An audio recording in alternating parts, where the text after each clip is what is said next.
Japan's economy has been stagnant for decades.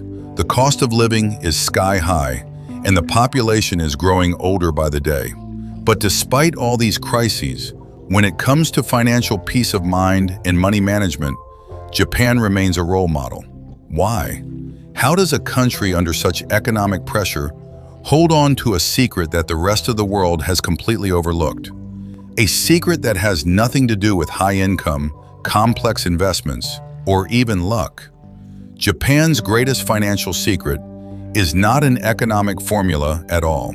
It's a mindset, a deep shift in thinking applied to small, everyday decisions that, once you understand it, can change the course of your financial life forever. If you ask most people what the secret to financial success is, you'll probably hear similar answers: more income, better investments, or maybe luck. And of course, none of those answers are wrong. But if that were the whole story, then everyone with a high income should be financially at ease, and everyone with an average income should always be under pressure. Yet reality tells a different story. Every day, we see people with extraordinary incomes who still live paycheck to paycheck. And on the flip side, families with ordinary incomes who have lived without financial stress for years. So where does the difference lie?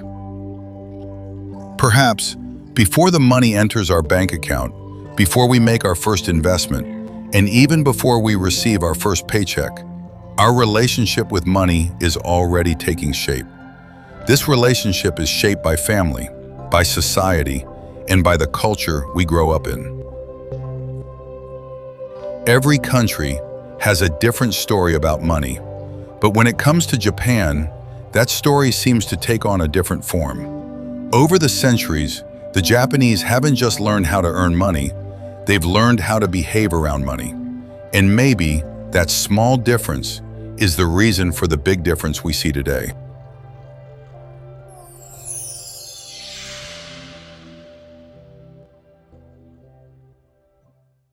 Chapter 1. Most of us, when something no longer serves us, ask one question: what should I replace it with? But in Japan, for many years, before reaching that question, many people ask another one first. Has this item truly reached the end of its life?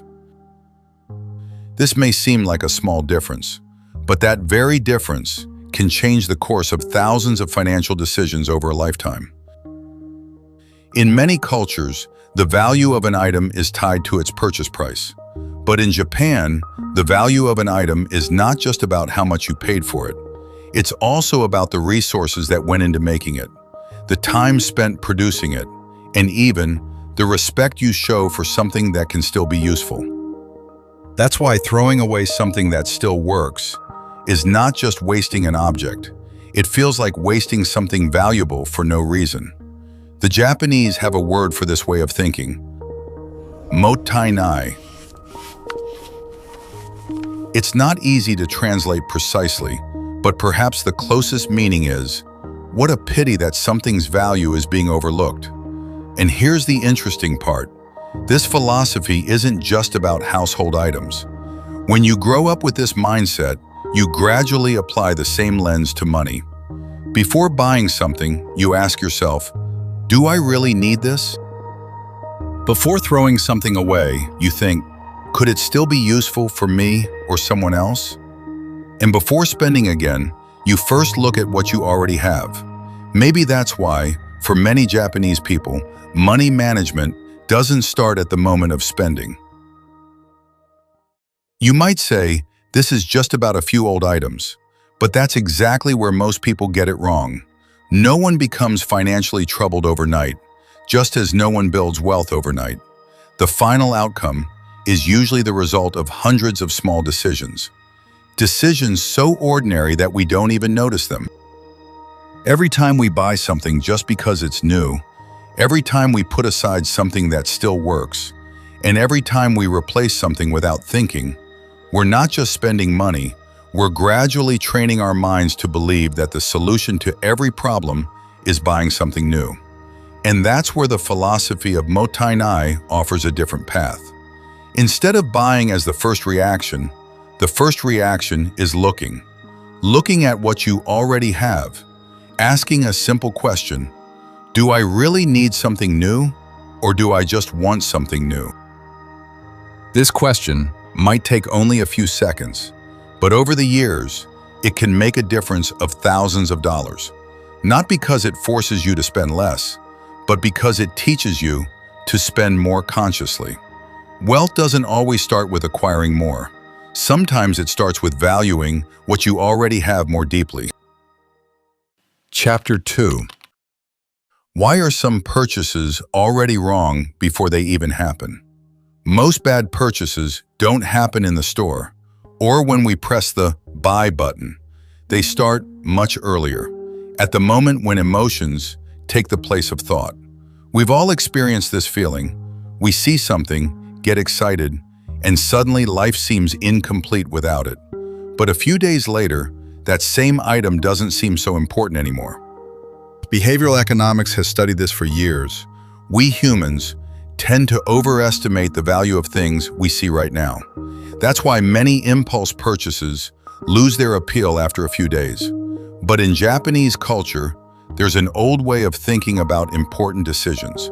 An idea that says, before any big decision, you should first give it time. Time to think, time to see different angles, and most importantly, time for the excitement to subside. The Japanese call this mindset nemawashi. The word originally comes from gardening.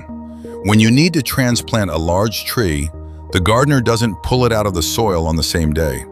Days or even weeks before, they gradually prepare the soil around the roots, so that when the time comes to move it, the tree suffers the least damage. Perhaps financial decisions need that same patience. But here's the interesting part. Nemawashi wasn't just about trees.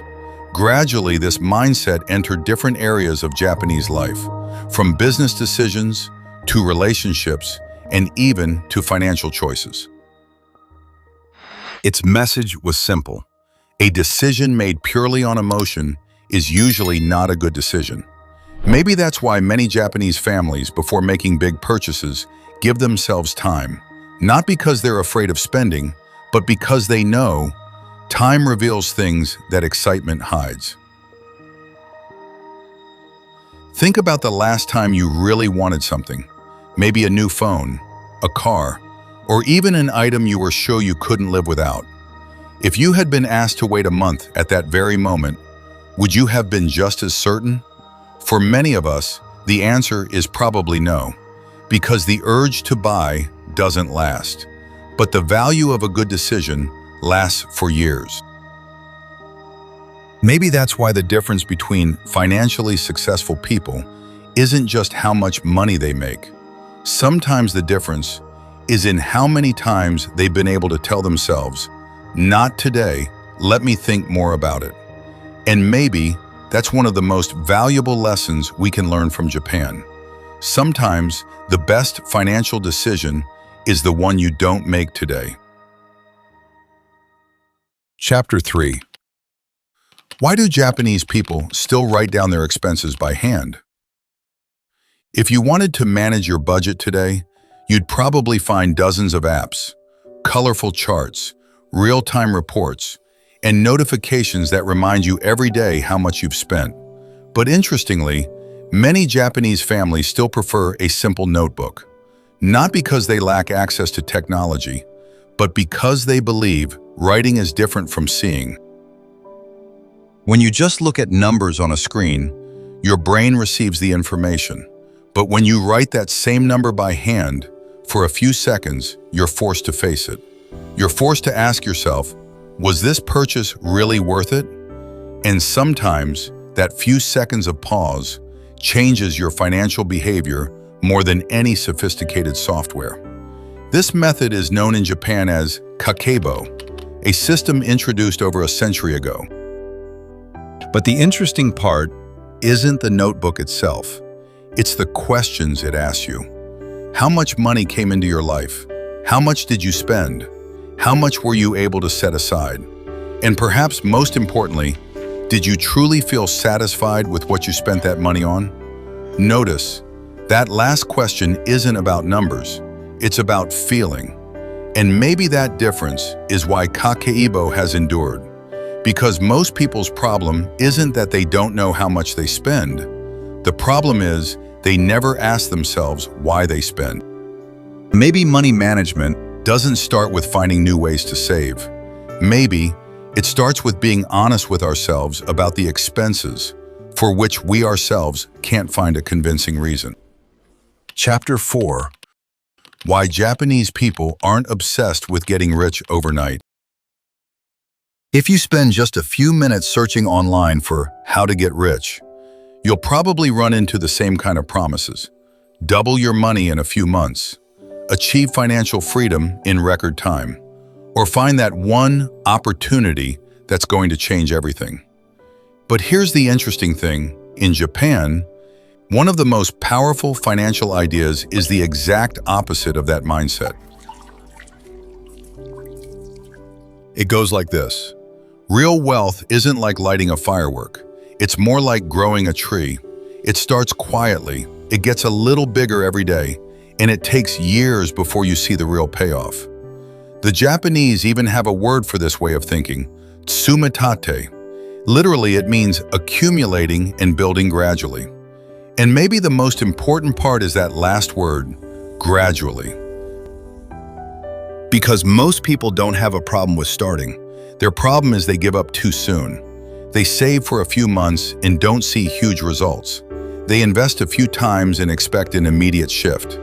And when that shift doesn't come, they assume they're on the wrong path. But tsumitate is a reminder that some things were never meant to happen fast. The tree you plant today won't give you shade tomorrow. But if you take care of it just a little every single day, there will come a day when it's grown bigger than you ever imagined on day one. Maybe wealth is built the same way, not with one big decision, but with hundreds of small decisions, repeated so quietly that most people never see their real power.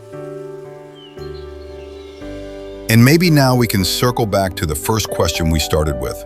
Why, despite all the economic challenges, does Japan still have one of the most distinct financial cultures in the world? Maybe the answer isn't about making more money.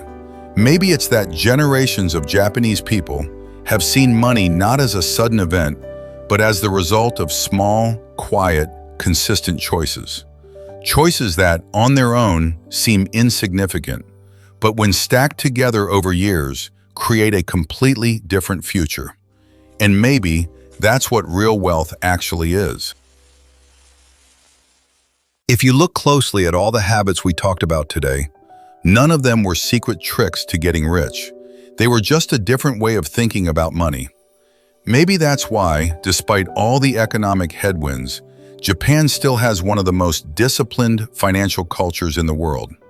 Not because everyone is wealthy, but because they repeat small financial decisions every day for years. We might not be able to change the economy, but we can always change our next decision.